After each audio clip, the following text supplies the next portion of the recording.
Hey everyone, thanks for tuning in again. If you're new to my channel, this is really my fertility journey and infertility journey, if you say both of them, I guess. I've been pregnant 11 times. I have 2 living children. I've had 3 second trimester stillbirths.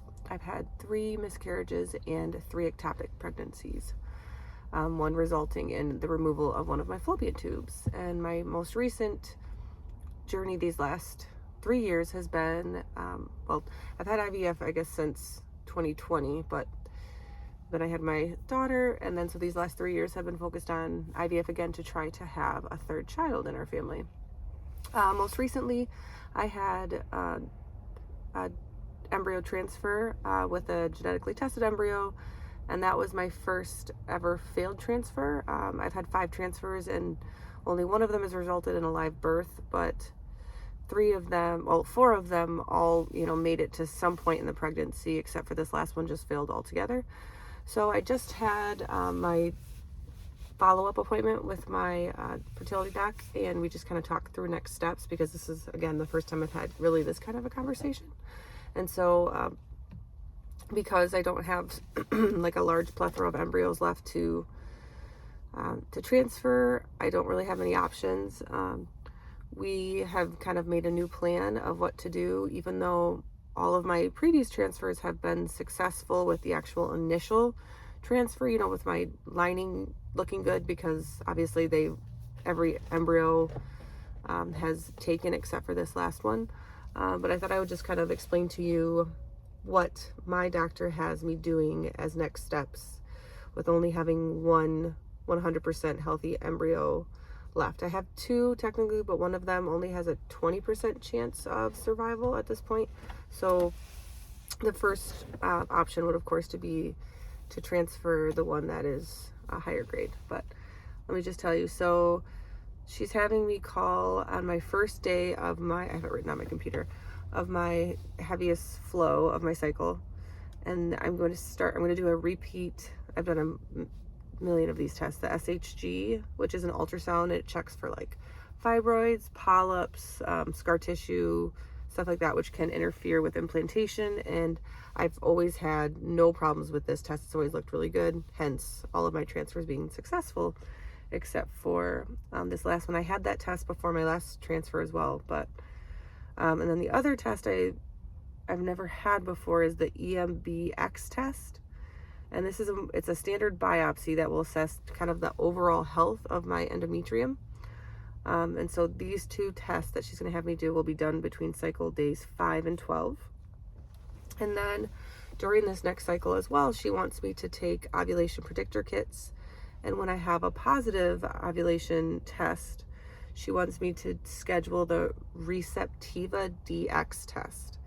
Now this one is new to me. I've never heard of this. And so it's an endometrial biopsy, and it's used to assess the receptivity of the uterine lining with embryo implantation. So it sounds similar to the biopsy that I'm doing, the EMBX test, but this is different because it specifically is looking for signs of endometriosis. And so I spoke with her about this before, but ever since having my second daughter, she'll be 4 in May, my cycle, just my flow and my pain of my cycle and everything has increased dramatically.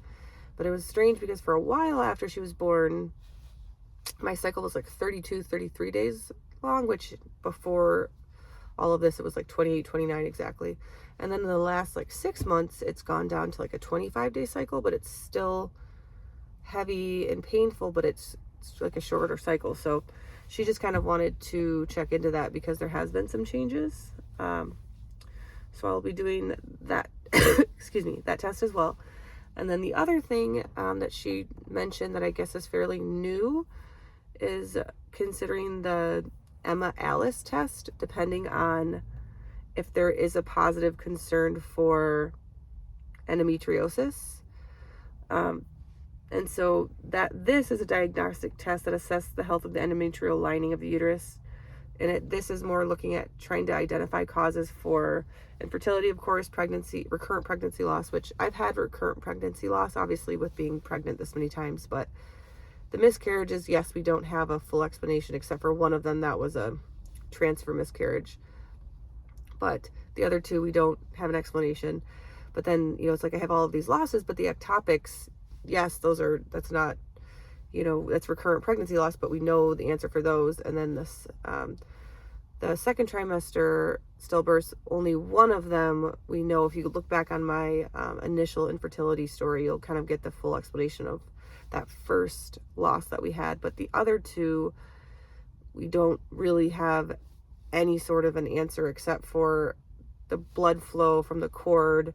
And with the second loss, there was 2 true knots in the umbilical cord. But again, no genetic issues, and there was no explanation as to why that happened, especially 2 times in a row with the second and third second trimester losses.